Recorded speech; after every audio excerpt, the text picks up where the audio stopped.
Namaste everyone, this is Aditya Srivastav and today I'm reviewing Justice League Dark Apocalypse War.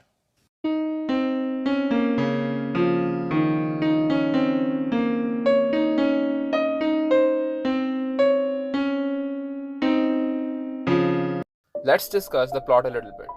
Darkseid is on his war path and has destroyed many worlds, and it's now time for Earth. In the lead of Superman, Justice League attacks Apocalypse and leaves other superhero groups to protect Earth. But Darkseid is aware of their plans because he was spying through Cyborg. Upon arriving, Justice League is attacked by Paradooms, hybrids of Parademons and Doomsday. Many heroes are killed and others are enslaved through Apocalyptian tech, and Darkseid takes over Earth. Now, let's just discuss the good in the movie before I criticize it. What audiences look for in these kinds of movies is carnage, destruction, and gore, with victory that is not worthy of celebration of any kind. This movie gives all that, but it also gives moments that totally break the suspension of disbelief. I will come to that part later. Let's discuss the good in the movie. Darkseid captures him and injects him with liquid kryptonite and sends him back to Earth to live with the regret of failure, and agreed that is cruel and that is a punishment that Darkseid will give. Superman then finds Raven, teams up with her, and then those two team up with John Constantine and Etrigan. Raven in this movie is struggling to keep his father in prison, and because of that, she looks sick. See for yourself.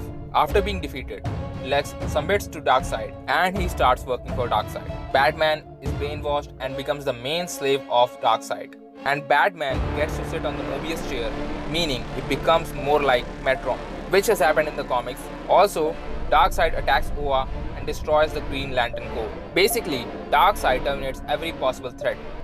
At the end, Superman with Robin, Raven, John Constantine, and Etrigan go to Apocalypse to defeat Darkseid. And that actually is the part where the movie gets really interesting. Their death starts to affect you, and the struggle of our heroes feels more and more believable. And this is maintained till the end of the movie.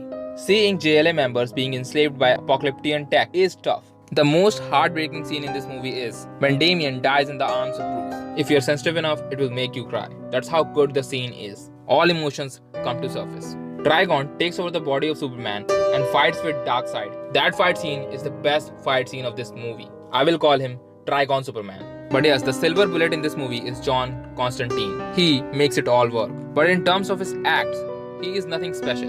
He is just the same. The war has changed nothing in him. So these were the good parts of the movie which I genuinely enjoyed and loved. And these are the moments that will make your time worth. And now comes the part that will kill your brain cells. That is only if you have left any after watching this trash. They go to find Lois Lane, who is fighting Harley Quinn at the secret base of villains. Reason? Well, to convince the villains to join her cause. She defeats Harley Quinn and they agree to team up. So bad guys are good guys now that will save the world. Just like that. But the whole scene at the secret lair just disrupts the dark tone of the movie. It feels more like Amy Schumer's live comedy. Unbearable. Remember how they messed up Suicide Squad? The same happens here.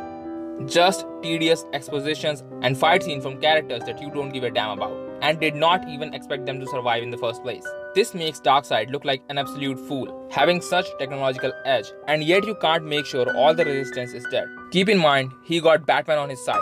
Batman clearly knows what everyone is capable of, and the smart move would be to exterminate all possible threats on Earth. But hey, plot cover, you can't be traced. The only death that will affect you in this time of goofiness is of Captain Marvel. Now, the absolute height of insanity is when these bunch of normies take on Parademons. Harley Quinn, who is just a normal human being with kryptonite gun, survives to the last fighting Paradooms. Come on, movie. Even Wonder Woman got her arm ripped off by these Paradooms. But Harley Quinn survives to the last with a pair of guns.